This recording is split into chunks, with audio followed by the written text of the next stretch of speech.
I'm extremely excited to get to talk to you for a couple of reasons. One is your work on the Cooperative Election Study and just sort of methodologically how that works, why it's done the way that it is, a little bit about the background of it, but also because, as I mentioned to you before we started recording, I have been trying to find someone to talk to me about MRP polling, basically since the UK elections began, and that was kind of the dominant cool method of polling in the UK, and seems to be less common, let's say, in the US.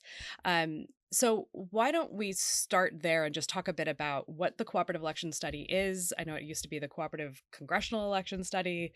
That second C is now kind of in parentheses. Yes. Maybe Yeah, tell yeah. us a little bit about what that study is and kind of where it came from. Yeah, great. So basically, we started back in 2006, and we are first and foremost an academic survey. And where basically why we started was because the National Science Foundation had supported for decades and decades something called the American National Election Study. And that had basically been the one big academic survey focusing on politics. But back in the early 2000s, the NSF was basically reducing the funding for that study so that it could no longer happen in midterm elections. And so um, my collaborator, Steve and Salvaher at the time, had the idea basically sort of organize academics to start a cooperative survey, which would basically involve lots of different teams from lots of different universities to sort of come together and do polling as a group, essentially, come up with a set of common questions, but also ask their own like individual pet questions as well.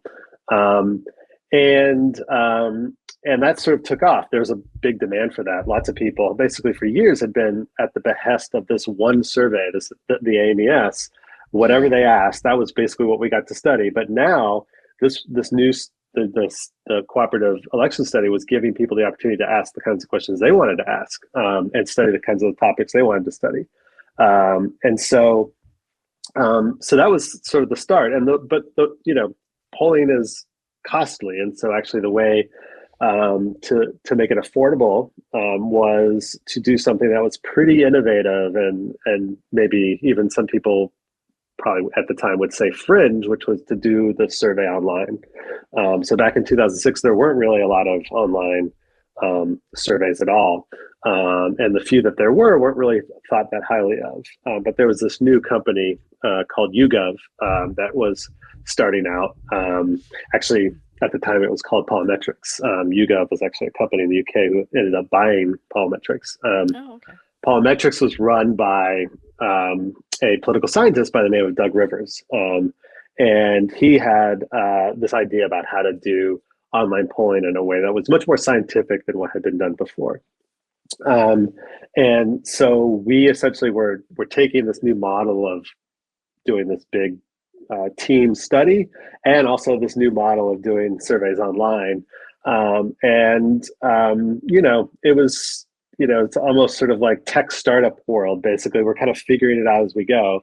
And the polling establishment at the time sort of didn't think very highly of it because they were still stuck in the mode of, the only good polls were like phone polls or in-person polls. You couldn't do a good poll online. But within within, I would say, 6 or 7 years of doing these polls, we were able to show that actually the data we collected was just as high quality as what you would get from phone polls. That actually our data was, pretty valid. I used to go to this, or I always go to this conference. It's called the APOR, the American Association of Public Opinion Research, and it's basically the pollsters' professional organization. And I remember I used to go early days when we first started the survey, and people would kind of like, roll their eyes at my presentation and kind of like really think, like, oh, you're crazy. I'd get all these hostile questions whenever I presented on what we were doing. But 6 or 7 years later, I would have packed houses, packed audiences, people in line coming to talk to us about like how we were doing what we were doing because they were kind of like learning that there was this paradigm shift happening, that phone polls really weren't going to work as well anymore. They were becoming too costly. People weren't responding to them. They were going to have to shift online, and we had actually been doing it for several years. And so, and so now we're big. We're basically as big as we can get. So, we are now doing polling in any election year of 60,000 American adults, and that includes 60 different teams from across the country, different universities and whatnot. And basically, like, we could go bigger. There are actually more teams that want to be involved, but actually YouGov has said, 60,000 is about as big as we can get without sort of, starting to degrade the quality a bit of the responses that we're getting. But basically, we're in any election year, we're interviewing 60,000 American adults before the election.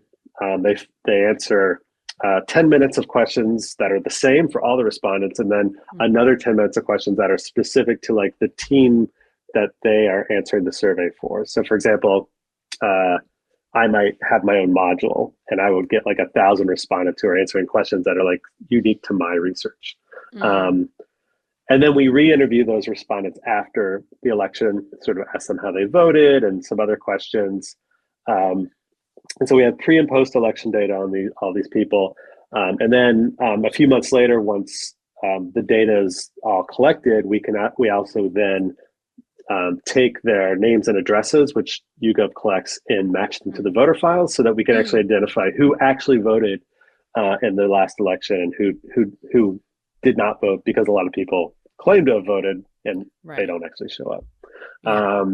So that's where we are now. We're basically the biggest academic survey focusing on American elections. The American National Election Study still exists, but we are used at least as much as they are by academics doing political science, in political science, doing research on elections and public opinion. It's become one of the foundational data sources in the discipline now. Yeah. Do you have a sense of why it has become at least so much more common in the UK than it is here? Is there a reason for, it seemed like multiple pollsters were doing multiple MRPs of tens of thousands of people in just the UK for the UK elections this summer. And it seems like only a handful, maybe, of pollsters do it, and even then not typically to the scale of the UK MRP polls. Do you have a sense of, is it just expense? Is it just like it's not how we've been doing it? What's going on? Well, so the thing about MRP, so MRP is basically like a statistical technique that you would apply to polling data. So basically the idea is, like, for example, with the CES, we're doing a poll. It's like a regular poll. And then you could take that poll, and many people do, and apply MRP to it. And what MRP is doing is essentially taking a bunch of things we know about smaller units of geography, where we have samples that are too small to say anything with confidence. So think like congressional districts in the United States. So we have 60,000 respondents nationwide, but that still only means that, like, in most congressional districts, we maybe have like between 50 and 100 respondents. It's not a big enough sample to be able to say anything with confidence. But we know a lot about those constituencies. Like, we have census data on all the demographics, and we know maybe like party registration and things like that. And so what MRP is doing is it's saying, all right, let's take those, let's say 50 respondents who answered the CES in that congressional district. We know their demographics, and then we also know the demographics of the district. And then we're going to use all that to basically create a more precise estimate of what that district thinks, how that district voted, et cetera. So you're right that it hasn't been used as much in the United States as I think it has been in UK elections. So I think it was basically sort of I think maybe pioneered really in using this for UK elections. It's a very handy method when you do need to be able to say something about these smaller units of geography. So like, in the UK, you need to know about each parliamentary district in order to know like how the election is going to turn out. So the YouGov in the UK will do a big survey, and again, they'll use MRP to be able to make estimates about how um, election each constituency election is going to turn out. I think in the U.S., people have been using the CES to do this and actually doing it with their own data to some extent, only maybe for the last election cycle or two. And I think even then, it hasn't really caught on as in sort of the popular mainstream press. I think I think it's like CBS, I think, has tried to use YouGov data to do MRP estimates in terms of congressional control. But, and I know the pollster there actually is an alumnus of Tufts University. And I know like one of the things I struggle with is communicating what exactly this means, like what this method is, how it works to the American public. Like, because it's not just a poll, it's like a poll plus all this other modeling. So it makes it more complicated to sort of communicate what exactly they are presenting to people. Yeah. I mean, this seems, though, to be a kind of across the board challenge, right? There seems to be I'm going to be slightly, I'm going to be a little bit of a dick about this and just say, like, I think there is this kind of moment where it switches over. So up until, let's say, October 1st, polls and public pollsters are adamant that they are not predicting the outcome of the election, that polls can't do that, that they're snapshots in time, that this is just to understand what's on the mind of the electorate and how things are feeling. And then from about October 1st onward, it's prediction time. Like, same instrument, same method, but we're not doing snapshots in time anymore. We're trying to figure out how much polling error we can reduce, which is entirely predicated on the idea that polls have predictive capabilities. I guess my first question there is, do you think that polls have predictive capabilities? Or are they just snapshots in time? Or is it a little bit of both? I mean, they are snapshots in time, but in the current political climate, a snapshot on October 1st is really not that different from what's going to happen on November 5th or whatever. One thing that we see in our data is that there's not very many undecided. Like, there's very few people are undecided. Very few people who are going to vote are undecided in October. So if I go out and I ask people how they're going to vote on October 15th, there's not really much reason that I can't try to use that to predict what's going to happen a few weeks later, because not that many people are going to change their minds. So, in a different world, like 20 years ago, when maybe 15% of voters were undecided a few weeks out, then that's a very different thing. Yes, it makes sense to say, like, oh, this is a snapshot of October 15th, but lots of stuff could happen in the last few weeks. I think what we've learned in the last few election cycles is that it kind of doesn't matter what happens in the last few weeks. Basically, people don't change their minds. Like, if you think about like the Access Hollywood tape in 2016, comes out a week or two before the election. It's not like all of a sudden people who said they were going to vote for Trump weren't voting for Trump anymore. It didn't really seem to shift things at all. So I do think polls can be predictive. Obviously, I think they're more predictive the closer you get to the election. I also think that it's not very common that we have, as pollsters, something that we are trying to estimate that we will soon know the actual value of. So so I can ask a poll where I'm like, what percentage of Americans, I don't know, support an assault weapons ban? And I guess, at any time I could take that poll and I could put that number out there. We will never know what the actual percentage of people who support that ban is, because we're never going to go do a census. The census doesn't ask political questions. We're not going to be able to ask every single person whether they support an assault weapons ban. So, so for most things that we poll about, we actually never know if we were right or not. We don't know. We don't know. But elections are a nice opportunity to actually be able to calibrate what we're doing, because we will ask a question like, who are you going to vote for? And then we will actually, we'll know how close our sample was to how people actually voted in the election. And that does, I think it's like a really important moment for us to basically do a reality check on what we're doing. So this, also makes me curious about a paper that I think you wrote in maybe it was in, I'm not sure now. I wrote it down, but it doesn't seem to be in front Sorry. of me on my notes. You wrote a paper about the community survey overestimating minority voter turnout, and I one of the questions I'm kind of curious about is how do we model turnout? Because it seems like given what you said that, like, and this seems to be more or less right, that like your opinions are pretty congealed by October. October surprises, meh. They'd have to be something really significant, I guess. But the and whatever really significant is now, I don't know. But but setting that aside, it seems like the challenge then is, are the people who say that they're going to vote, the people who tend to vote, actually going to vote? It looks like in the end we'll have a bit of a diminished turnout this year. That certainly what the turnout behavior of whether it was early voting or vote by mail versus in person voting on the day, um it's variable. Like that's all still shaking out as more states adopt other methods of voting. But how do you think about that challenge, which seems like from the prediction perspective, like I can ask you who you would vote for if you're going to vote, but if on the day or in the last 2 weeks or whatever the early voting period is for you, you decide you're just going to sit it out, then how do is that where the error is coming from fundamentally? Yeah, I mean, I think honestly, we don't talk as much about how we do that aspect of polling as we do. So I think, in the last couple months, I've seen a lot of discussion online about like weighting and which things we're weighting to and that kinds of stuff.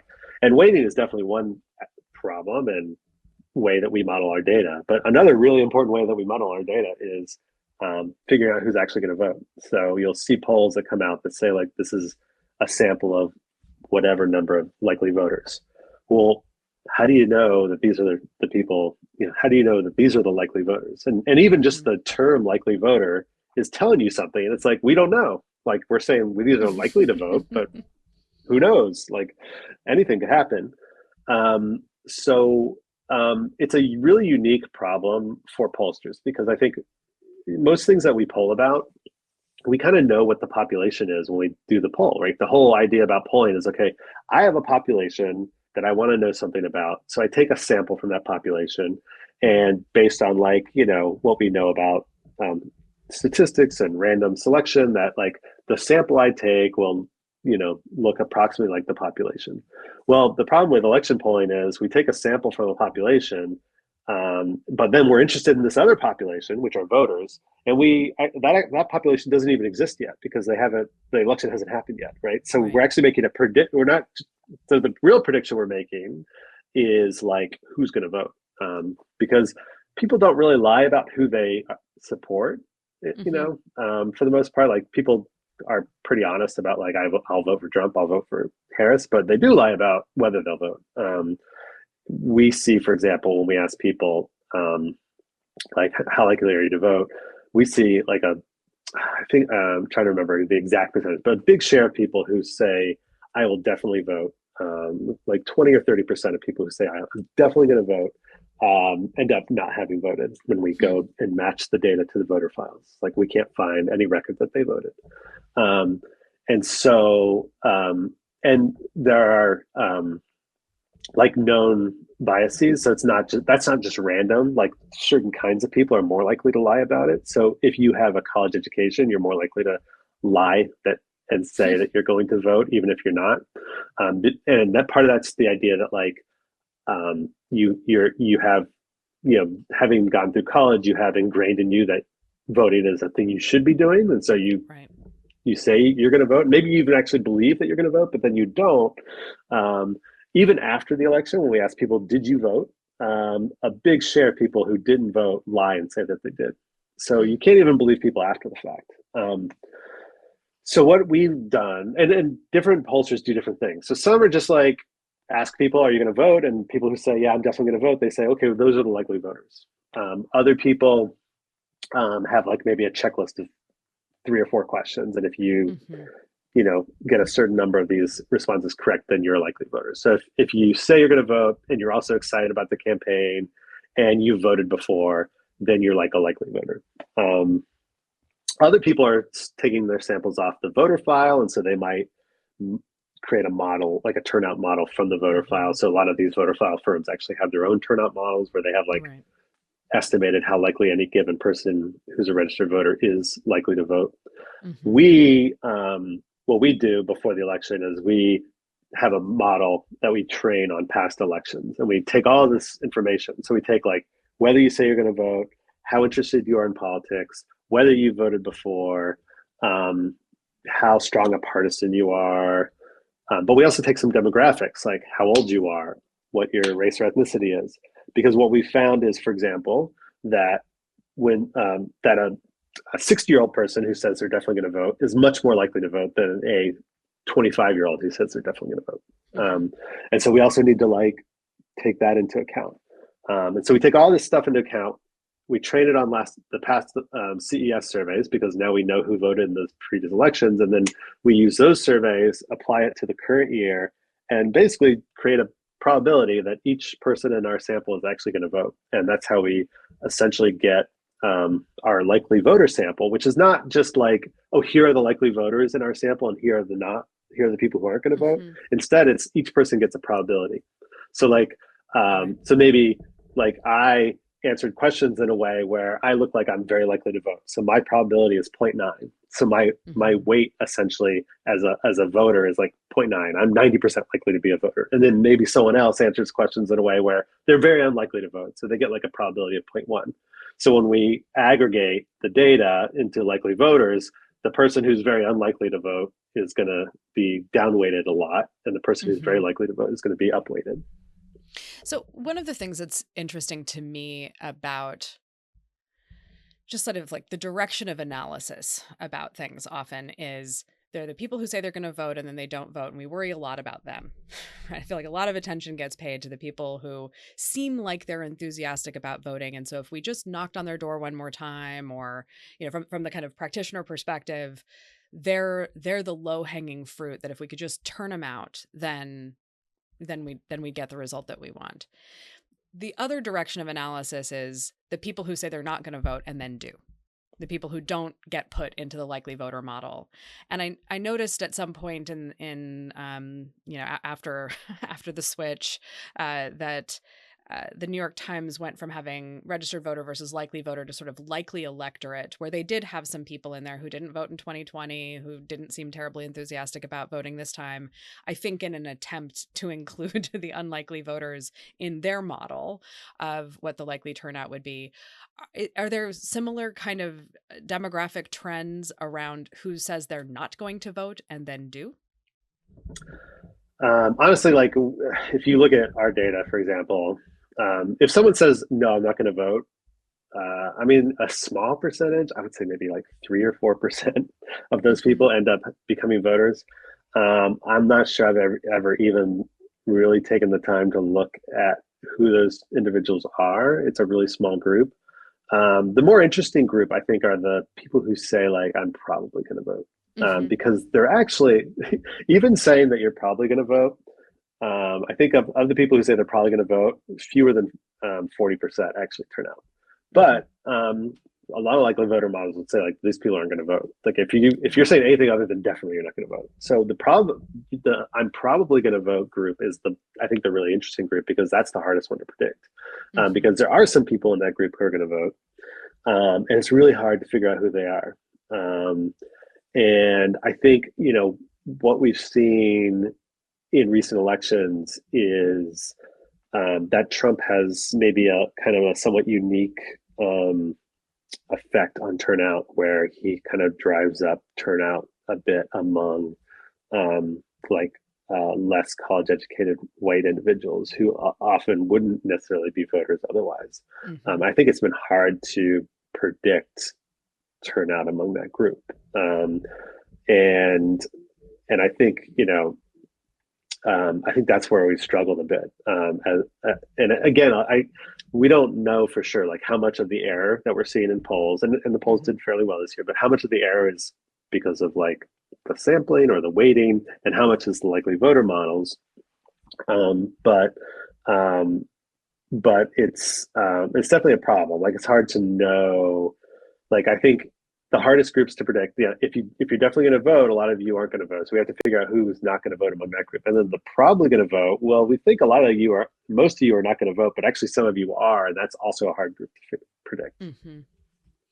So this is, I think, related to another area that I've been meaning to ask people about, which is this idea of when you can, I don't want to overstate it. I don't think it's entirely about when you can believe a voter versus not believe a voter, but the idea of expressive responding, that people are responding to a question motivated more by their partisan allegiances or wanting to own the pollster or whatever, than they are about their kind of genuine feelings about an issue. And I know that you in 22 did a worked on a paper about trying to decouple people's perceptions of the performance of a candidate versus any sort of moral or behavioral transgression that they may have taken part in, and it seemed like it had a weak effect on being able to decouple that. But I guess the question I have there is, I guess, a couple of things. One is, why is this so hard to study? And the other is, does it matter in the end? So, good question. So, it is hard to study. If someone wants to lie to a pollster, there's not really much we can do to like um, change their behavior. And the things we can do are kind of themselves fraught. So some people have, for example, said, okay, well, one place where we see this is like misinformation, where people claim that they believe things, but we're not really sure they really believe them. Like um, this kind of like literature really started with the high percentages of Republicans who were saying that Obama was not a citizen, right? Right. Back when Obama was president, and one like technique that someone used to try to like figure out whether people were just like saying this to just show that they don't like Obama rather than because they really believe he's not a citizen was they said, well, we'll pay you Hmm. for every correct response you get to these questions about political information. Well, that's fine, but also like it's not clear that that proves that that person doesn't believe that Obama's a citizen, because even if they believed it, if they wanted to get paid, they're just giving you the answer they think you think is right, right? So like, Right. so I might still believe Obama's not a citizen, but I want you, the academic, to give me money for getting an answer right, Mm, and so I'm going to say what I think you think is right. So right. that doesn't necessarily prove it. Honestly, the clearest evidence that I've been able to establish that expressive responding happens is we did a study after the 2016, right around the 2016 inauguration. So you might remember that Trump was basically claiming that more people had gone to his inauguration than any other inauguration in the history of inaugurations or whatever. Yes. And there was this, these pair of photos that were circulating on the internet, one showing like Obama's first inauguration from the same vantage point. Hmm. I think maybe the top of the Washington Monument, and another showing Trump's, and it's Obama's has way more people in it obviously than Trump's does. And what we did was we just showed people the two pictures, like right after this controversy had happened, like a day or two after it happened, and we said, which picture has more people in it? That's all. That's all Mm. we asked. Here's two pictures. Which picture do you see more people in? And people, about 20 to 25% of, or I think it was like 15 to 20% of Republicans said that they saw more people in the Trump photo, even though it's clear as day that there's not more people in that photo. So, and it's the more politically engaged Republicans who said that even more. So it's basically the idea that like it's the Republicans who were paying attention to what had been going on in the news cycle, who knew what this was about, who knew what we were asking about, basically, Hmm. um, and they were purposefully giving like saying that they saw more people in the Trump image just to basically show that I support Trump. Trump says that more people came to us. I don't care. You can show me these photos, but I'm supporting what Trump said because I support Trump. Um, and so like like no one can look at these two pictures and actually see more people in the Trump photo, but a lot of Republicans said they saw it. And so I think that's the clearest evidence that people do engage in expressive responding. And the reason that that's hard or difficult and important is because we see a lot of polls that say a lot of things that I think we need to be critical about. So, for example, we see a lot of polls that claim, for example, that like really high percentages of um, like voters, partisans, Democrats, Republicans, whatever, think that like uh, political violence is okay. Mm-hmm. Hurting people of the other party is like an okay thing to do. We see lots of people who believe, say they believe in lots of different misinformation that's out there. Um, we, we see lots of people who basically, like in our surveys, whoever's president, you can bet that the other party is going to say that the economy is terrible for them. Yeah, that's my next one. Yeah. Yeah. So, but like that's not really true. Like, in fact, we did a study recently where um, we asked people like, how has your income gone up or down in the last year? But we had done this panel study where we're also just asking people what their income was each time we interviewed them. Mm-hmm.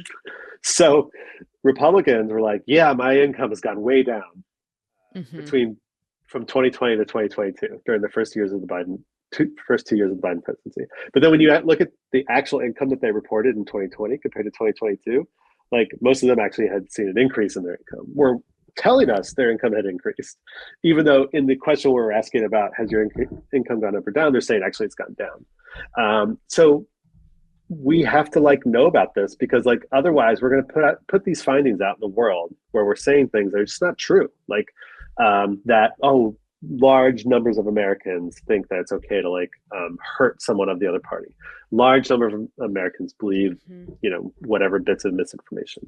Large numbers of Americans are saying that they're struggling economically. A lot of this might not be true. And so that's why it's important. We really need to think critically about like, what are the incentives as people are answering these questions and how much can we really believe what they're telling us?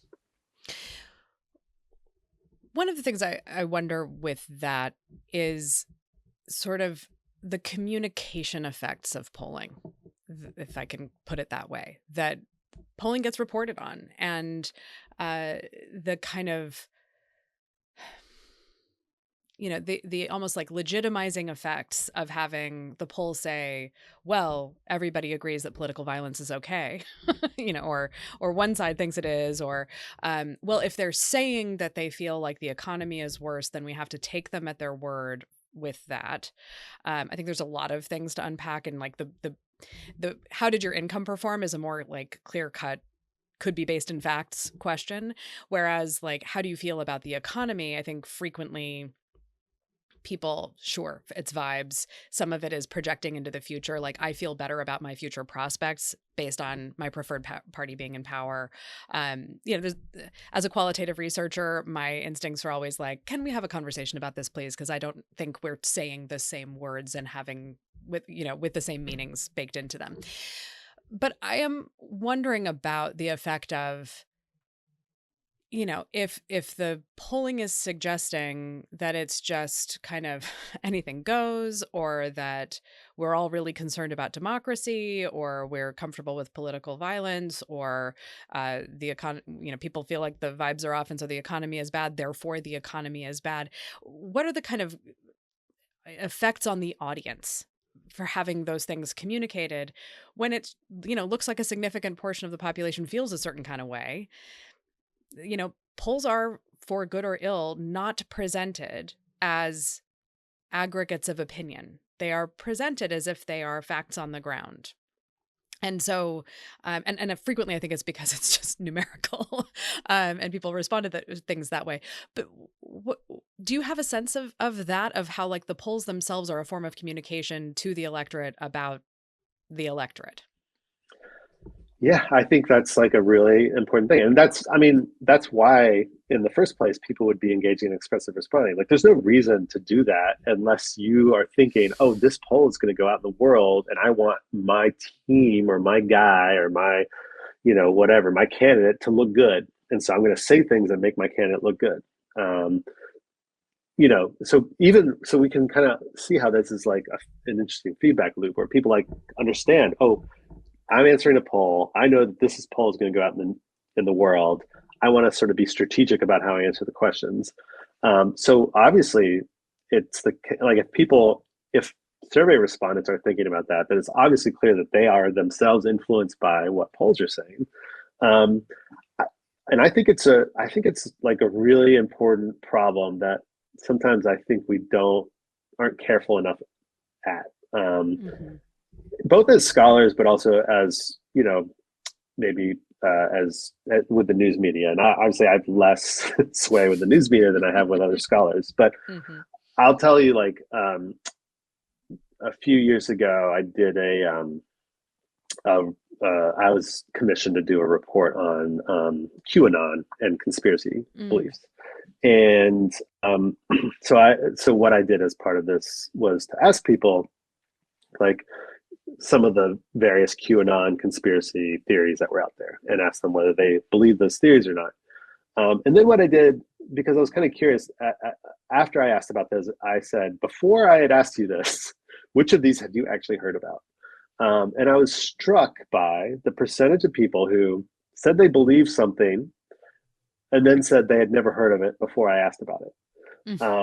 And so Mm-hmm. then, I mean, it really made me think, like, I don't think I'm going to do any more research on conspiracy beliefs because I'm essentially spreading these beliefs, like more like as pollsters, we're interceding the world, both what we're telling our respondents as they take the survey, but definitely when we put our findings out there and our results out there. And so I think we do have to be more careful about that. Unfortunately, I think like the incentives, especially for like the news media, are to put out really like crazy, striking findings. Things like, oh, 40% of Americans think partisan violence is okay. Um, you know, but, I think we have a responsibility to be more careful about this because people do look at that and I think respond to that information and make decisions about what they think is socially acceptable as a result. Yeah. I mean, the other thing that comes to mind with that is also the way that expressive responding might operate on the parties of the candidates, thinking that the responses about particular issues are not merely expressive and that they can somehow then persuade you about those things. Like, Right. it's entirely likely, it seems to me, that once your kind of position about, I mean, look, I'm wrapping up a study we just did about beverages.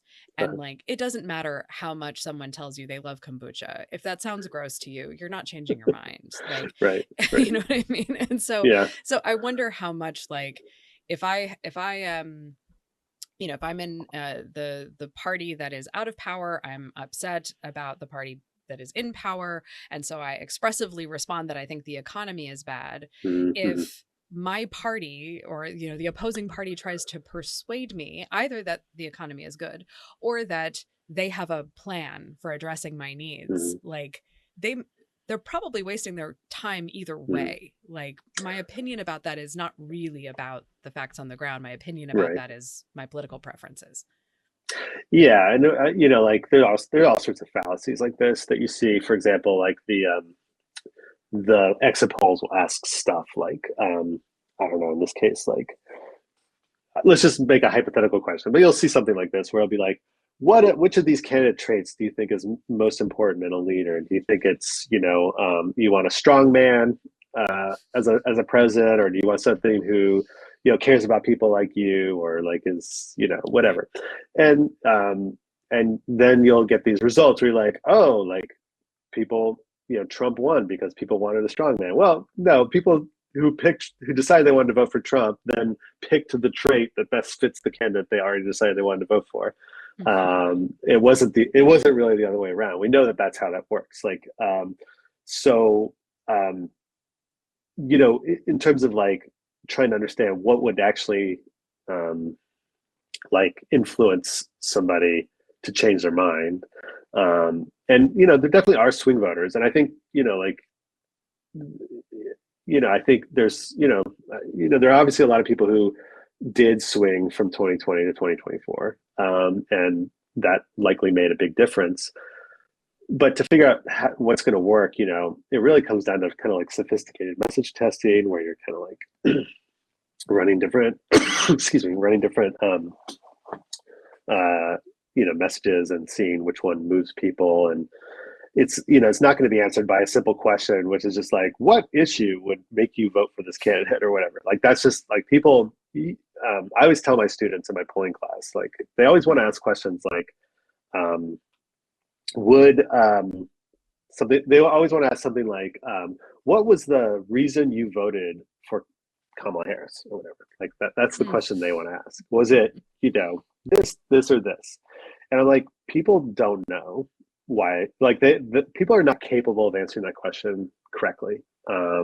They're coming up with post hoc reasons to explain something they've done, that may or may not be remotely related to why they actually voted for that candidate. Because no one's going to say, oh, I voted for Kamala Harris because I've been voting for Democrats for the last 30 years and I would never consider doing anything different, right? Like, it's sort of like, my dad likes to say he's an independent. He thinks independently about every vote decision he makes, but he always ends up voting for the same party. So I don't know, doesn't seem that independent to me, but yeah.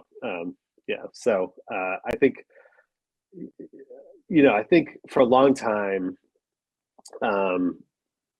it wasn't just news media polls that did this. I think even like political consultants were doing kind of like really basic stuff that was just wrong. I think political consultants have gotten a lot smarter about what they're doing. I also think like news media pollsters have also gotten a lot smarter about what they're doing. So I think actually the science is getting much better than it was even like 5 or 10 years ago, which is encouraging. But we still also see like lots of stuff out there that's just like, you look at a finding, you're just like, I know that that's junk. Like that's just, for whatever reason, expressive responding or whatever. I just don't believe that number at all. Yeah. This, I think, leads me to another paper you co-authored, I think back in 2020, about, the kind of relationship between political ideology and issue salience or kind of issue importance to people. And, I think there's been quite a lot about,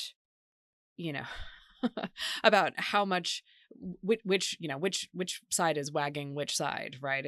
Is it the dog wagging the tail or the other way around? And I'm just kind of curious about, what with that study, what was the question you were trying to answer? What were you trying to pull apart or understand better with that particular paper, which we'll link to in the show notes? So, we hear a lot about how we're polarized as a country, but when I take all the issues, and we ask about, in the CES, we ask about lots and lots of issues, like probably like any given survey, we ask about maybe 40 different policies. And when I aggregate that data and then plot it, basically what I find is that there's a single hump distribution with most people kind of like in the middle. And so it doesn't really line up with the idea that we're like super polarized. And so one thought I had was, well, maybe why we see this is like on most issues, people are just kind of like moderate or just don't really care. But on the issues they really care about, they're polarized. And so what we wanted to see was, okay, if we basically create that distribution, but we do so giving more weight to the issues people say they care about the most, will we actually see polarization, like where Democrats are way over on the left and Republicans are way over on the right? But that's not actually what we saw. But even when you account for how important an issue is for people, we still actually see that most people are basically kind of in the middle. That when it comes to issues, and this is actually something I'm working on a book now with my collaborator, Steve and Salvaher. One of the points of the book is we sort of start from the perspective of elections, and we say like, okay, here's what polarization looks like when it comes to how people vote. And then we kind of shift to issues, and basically, our map, what we call our mosaic of like how different groups vote is very like red and blue. Our mosaic of how people feel about issues is very purple. Like we're much less divided on the issues than we are in terms than how we vote. And so, and there's some issues where we're more divided than others, but like for the most part, like Americans are much more moderate when it comes to the issues than it seems they are when it comes to their partisanship and their voting. So this, I think, gets to um, a thing I just keep thinking about. And maybe it's because one of the things I like about research and the reason I do it is that I am always interested in how wrong I am. That is my bias is it's a boring study if I wasn't wrong. If I knew what people were going to say, then it wasn't. Mm-hmm. Then you could have just asked me. Sure, You didn't sure, need to. yep. You didn't need to spend all this money going and doing focus groups and surveys. And so I kind of keep coming back to, I guess, sort of first principle questions here, because I feel like we are continuing on this sort of post-election self-flagellation cycle of how we can't get to precision about who's going to turn out. We can't get to precision about how they're going to vote. I saw that 538 had put out a little table of like which, and it was a little bit muddled, if you ask me, between kind of method of contact, sample frame, etc. Mm-hmm. So it's kind of collapsing a whole bunch of things in there. I Mm-hmm. think trying to pull it apart, not necessarily communicating that clearly. And so like the most accurate poll was was river sample. That's what it was categorized as. Mm-hmm. One poll, Atlas Intel, and it was just Uh-huh. kind of like, okay, so we're going to do this where we're going to present a bunch Sure. of data that's not really telling you what you think it's telling you. We're going to hand wring about whether or not we're getting this right. We're going to continue to come back to, do we even understand voters at all? And I guess, the kind of first principle questions I do have is, are we sure that we understand voters as they are? Or are we like kind of asking questions based on, frankly, theories of median voters and rational economic actors and so on? And that is kind of tilting us away from these more kind of identitarian or throw the bastards out impulses, or just kind Mm-hmm. of a more emotional choice structure than issue based questions and candidate attribute questions maybe indicate. And I don't know. Yeah, I don't know if you have a point of view about that question or not, but it's, yeah. do I we think understand them at all? Is my first question. honestly, I feel like the science around understanding voters has really uh, told us a lot, especially in the last 10 years or so. Mm, I think part of that's actually, I mean, not to like, toot our own horn, but I think part of that is actually thanks to the Cooperative Election Study, because so many scholars have been able to do their own studies. And so we've learned a lot from things that people design that like we would have never thought of. Like I would have never thought of, Steve would have never thought of, the people who run the American National Election Study would have never thought of. And so part of that's like the innovation happens because we're bringing so many more people in. And then we learn a lot from that. I think, as a discipline, we've learned a lot about how a lot of polarization is not about, like I said, about issues. It's about like feelings, mm-hmm, vibes, whatever. And we've learned about, I think we've learned a lot about like turnout, how easy or hard it is to like actually, you know, get people to vote. We've I, in the last 15 years or so, we've done a lot of experimentation, both within surveys, but also like out in the field, so that we can learn about like things like how many times you have to knock on someone's door to increase their likelihood of voting by like 5 percentage points. And mm-hmm, it turns out it's like most mobilization efforts are actually pretty costly to like generate one new voter. mm-hmm. And that's something we've learned through like doing lots and lots of experiments. So I think on a lot of things we've actually learned a lot. Um, and so I'm pretty optimistic. I think not all of that often gets translated into like the news media zeitgeist though, like Mm-hmm. around the election. And I also think a huge problem is that the news media, understandably, are not patient about waiting for explanations about what happened in the election. Mm-hmm. But like honestly, it takes patience. So we, like the voter files won't be updated with everyone who voted for a few months. And so we won't Hmm. actually know, like, you know, we're trying to make all these assumptions about turnout based on like aggregations of like precincts or districts or whatever. But, you know, we won't have the good data for a few months. Right. You know, our data won't be finalized and matched to the voter file until next year, at which point, you know, we'll know a lot more Hmm. about like who actually voted and why they voted the way they did. But, you know, the news media wants like narrative, narrative, narrative the 2 days after the election. Right. And of course, we're flooded with all these different narratives. Oh, black men, Gen Z men, you know, did this, and Hispanic women, or we, you know, it's all, you know, all Hmm. different. Like, oh, it was about advertising, it was about this issue or that issue. You know, like we just don't know yet. And I think like, I think we do know a lot, but we just don't know. Like, we're not going to know it 2 days after the election. I think, you know, we have to be patient. I think we'll know a lot about why this election turned out the way it did, you know, in a year or two, why people voted the way they did in a year or two. I think we understand a lot about why people voted the way they did in 2016, why they voted the way they did in 2020, because, you know, we've had time to like really study the data, the good data that comes out not the day after, but like Right. weeks or months after. And, you know, I mean, it's honestly, like the best chart I've seen so far that explains like what happened in this election is just like a chart that just shows that like every it's by John Byrne Murdoch at the Financial Times. It's Hmm. just like every governing party around the world has lost vote share this year. Hmm. It's basically like, oh, well, inflation. People don't like inflation. So, you know, like if you're in charge and you have an election when there's inflation, you know, like you're not going to do as well. And there's obviously going to be much more to it than that, but like that's about as much as we know right now. And it's Yeah. about as much as we can know right now, I think. Yeah. That chart is super interesting for a variety of reasons that uh probably, depending on whether you're a glass half full, glass half empty type of uh, Democrat, should make you feel good or terrible, which is that it wasn't as big of a swing in the US as it was for most of the other countries that have had elections so far this year.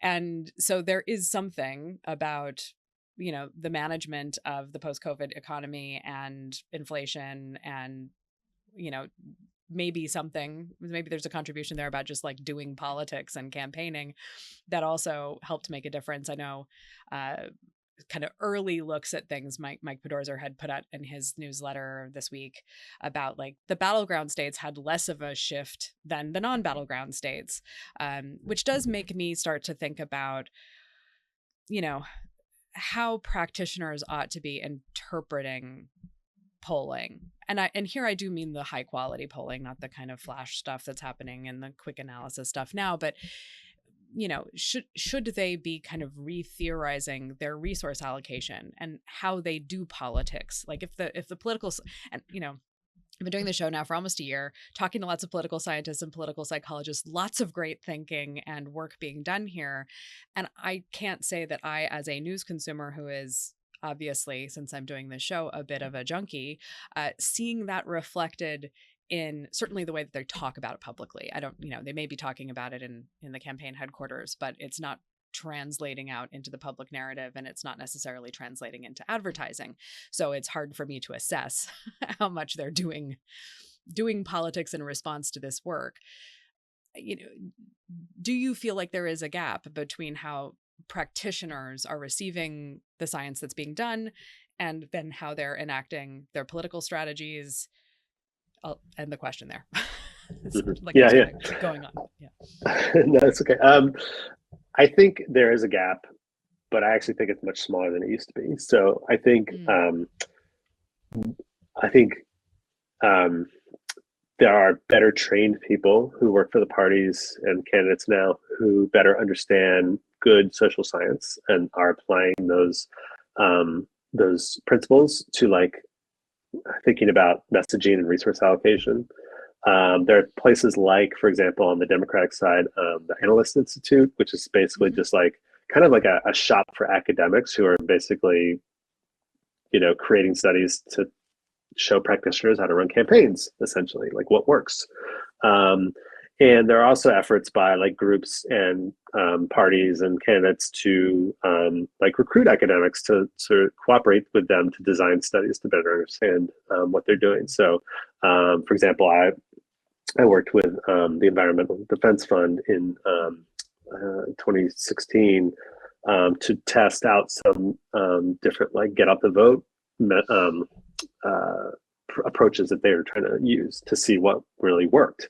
And I was able to help them design a study that would show like how effective what they were doing was, what could be improved, et cetera. I know that there are some academics who are working on message testing, working with campaigns on that.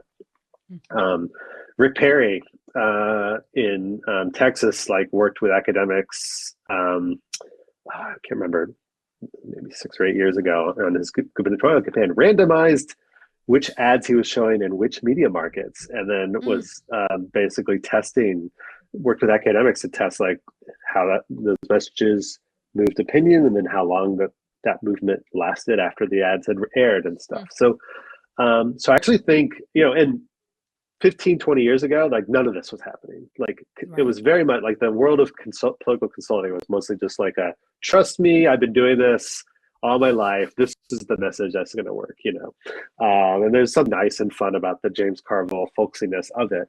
But like at the end of the day, it doesn't kind of like line up with the best science. And so like, I think like it's gotten much better, but there's still a huge gap because there still is, I think like the most common consultant is still very much of the trust me, I know what I'm doing ilk. But I am seeing like a new generation of consultants come through who are people who have gone through these programs where they've learned like how to design good studies. A lot of them have PhDs. Actually, it's hard. The PhD market these days is hard in academia, which means that a lot of people who are getting their PhDs in political science or other like similar disciplines are actually being pushed out into the world of political data analytics. And so like you're getting like really smart people who actually know how to design a study out there working for campaigns and parties and whatnot. And I think that's really helping a lot. I hope so. I think, the kind of interim position has been a lot of people who enjoy poker baseball stats and doing math on the weekends, and so they get to be our voices of analytics, but they're not theorists, they are not they're not social scientists, really, and so they are doing all of the analysis back from poll results as opposed to what should we even be asking people in order to understand them better. To your point about January is probably the earliest we're going to really know anything about what happened last week. You mentioned that you do a pre and a post with the CES study. When are you anticipating being able to share analysis around what you found? Yeah, the post interviews are happening right now, actually. So, and generally take until like early to mid-December, because we're trying to just get as many people to talk to us as possible. And not everyone is excited to talk about the election right after it. And then actually YouGov does a lot of intensive data cleaning. So it's a really big sample. They're going through, they're making sure that like there aren't people in there who weren't paying attention to the questions or that kind of thing. We generally get the fully cleaned, weighted data, high quality data delivered to us in March, and then we immediately post that to our Dataverse, basically. So the microdata is available basically hours after we get it, and we generally get a huge number of downloads like in the first few days, and we know it's like people. Some of it's from people. A lot of it's academics, but a lot of it's like smart data journalists like Nate Cohn and Elliot Morris and people like that who are like want to take a look at the data, and a lot of it's coming from like think tanks who are immediately wanting to look at the data as well. The March data doesn't yet have the voter validation because some states take a really long time to update their vote history.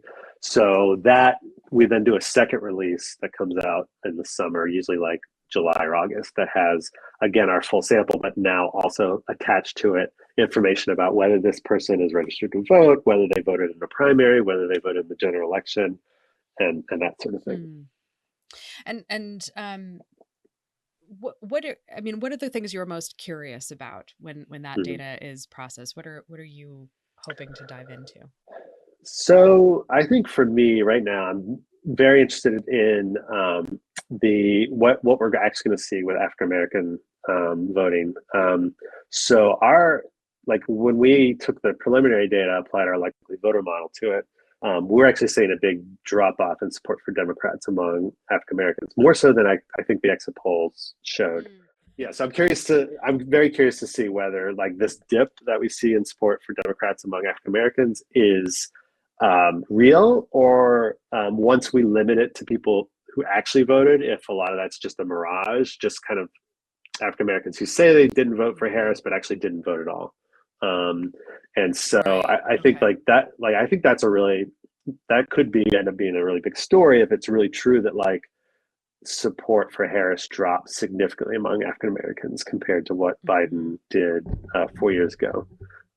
Also curious to see, I think Hispanic men also we're seeing a pretty big dip among that group. And again, I want to see whether that really holds up once we limit the analysis to people who we know voted. So Mhm. I think right now the hard thing is that we have these trends, but until we know which of our respondents really voted or not, I'm not sure how much like I fully trust them. Yeah. Yeah. No, that's interesting. Um, I guess my last question. So one other thing I'll just make a note of is when you released some data just before the election, there was some really great interactive visualization tools, and so I just want to recommend to people to check those out because I think they're interesting and provide a little more insight um, into just different ways of thinking about turnout, about whose preferences are expressed in different ways, and how much variability there is between what people, top line tell you, and then it depends on who actually does something. Yeah. Yep. Do Yep. you have any, I don't know, wishes going forward for either how public polling is conducted or how it is reported to the public? Um, I think my main I think my main hope is that there's a clear differentiation made for people between pollsters who sort of like show up out of nowhere, kind of like seems like maybe they're kind of have a partisan agenda. They're not very transparent about like how they're doing their sampling or what they're weighting their data on or whatever. Well, right now, one of my students has been collecting all this data on like all the polls that came out in the last few weeks of the Mm. election, and one thing we're interested in is like how each poll was weighted. Mhm. Like for national polls, she's only there's about 20 to 25% of polls that like she cannot find that information. Like it just doesn't exist online Yeah. anywhere. Some of it, like I can email somebody and maybe get a response, but like a lot of people just aren't putting that information out there at all. And if you want to know how they're identifying likely voters, will forget about it because that like almost nobody is being forthright about that. So part of it's transparency, and part of it's just like making more of a differentiation between like established, well-known pollsters and then some of these groups or organizations that just sort of show up in an election cycle, flood the models with lots and lots of polls. We don't know how they're doing those polls, where they're coming from, uh, but maybe they're affecting those estimates. I think there are like I think the more information a pollster puts out, the better, and that's probably a good heuristic if you're trying to like understand what's a good poll and what's a bad poll. It's like how much information is that pollster giving you about like the methodology, yes, but also just the crosstabs and that kind of thing. Yeah. Just to work in the name of this podcast to the last answer. Appreciate it. Yeah. Well, Brian, thank you so much for taking the time and muscling through tech issues. I appreciate you Yeah, sticking it through. no problem. Um, what is the best way for people to follow your work? I still have I still have a Twitter handle at I think B_Schaffner, where I usually tweet out what I'm working on. The Cooperative Election Study has a website. It's at my university, so it's tishcollege.tufts.edu/CES, and at that website you can find a lot of these interactive tools that you mentioned, so people can interact with the data there. Yeah. Excellent. Well, thank you so much for taking the time to talk to me today. I really appreciate Thanks. it. Enjoyed the conversation. Crosstabs is hosted by me, Farrah Bostic, production by The Difference Engine, and edited now by Allison Preisinger of AMP Studio. Music from Audio Jungle by S Audio. Find us at crosstabspodcast.com, where you can subscribe to our weekly Substack, also available at crosstabspod.substack.com. Tell your friends about the show, subscribe on your favorite podcast service, and give the show a rating or review. I would love to hear from you, and it will help other people find the show. Email me if you have any questions, ideas for episode topics, suggestions for future guests, or want to talk about ways we can work together at farrah@crosstabspodcast.com. See you next time.